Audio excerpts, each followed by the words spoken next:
Okay, well, going from chief designer to chief engineering officer has been a bit of a challenge. Obviously, Adrian stepped aside to a certain extent to make a bit more space for some of us to shuffle up and fill some of the void that he's left. So it's fallen upon me, Paul, Pierre, and Dan to fill in a little bit of the areas that Adrian's moved on from, and we formed a bit of a technical group to basically make the decisions that he would have made in the past on his own for us. We're kind of manning up and doing them ourselves.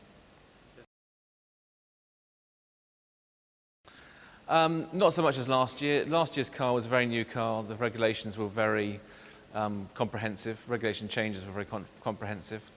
This year, the areas are pretty minor. There's some regulation changes that will affect the shape of the front of the car that will be common to all the cars on the grid. And beyond that, most of the changes are under the skin as far as we're concerned. We've identified the areas where we can make improvements, and we've worked hard on those. And yeah, so basically there will not be a great deal that's visible to the naked eye, but a lot of work's gone on to those bits that are hidden. The process of working with Renault has changed a little bit. We've taken on more responsibility to help them with certain areas of the engine package. I think the demarcation zone between engine and chassis is no longer as clear-cut as it used to be. Getting the best out of one of these modern power units requires a lot of integration between the chassis and engine side. And so we're sort of working with Renault much more closely than we were before to help that. We hope to make significant gains. We were firmly beaten last year. We know we need to do it on both sides. The engine was clearly struggling a bit compared to Mercedes, who did an excellent job.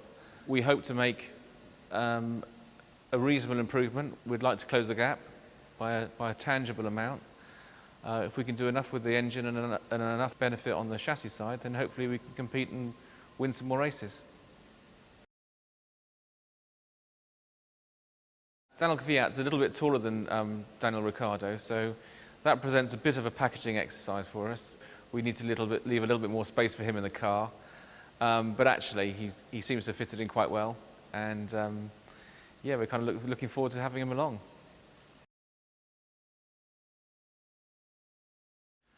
Well, pre-season testing in 2014 was a bit of a disaster. The car had a propensity to set itself on fire every time you turned it on, which it kind of did without exception for 2 or 3 weeks. It took us a while to get on top of it, and luckily we managed to get all that fixed in time for the first race. I'm hoping for a much more ordered pre-season testing this year.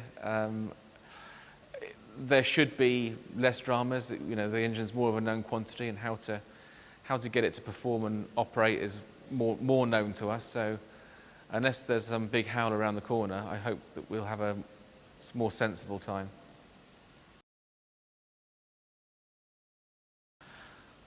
I think the key performance differentiators this year will remain probably the power unit and aero. We're hoping that our driver lineup as well is very strong and can basically compete with the best, if not be the best. Yeah, well, I've been here since 2006. I guess there's a few things I like about the team, otherwise I wouldn't have been here so long. It's a great bunch of people to work with. Up and down the ladder, everyone kind of gets on. There's no one has too many airs and graces about them. We have a good attitude towards sharing responsibility, so when things go wrong, we can tend to kind of gather around and work out how to fix it rather than all point to the person who's kind of dropped the ball. And I like winning, and you know, we've been doing our fair share of that over the last few years. Obviously less last year than we would have liked, but hopefully we can get back to our winning ways in the coming months.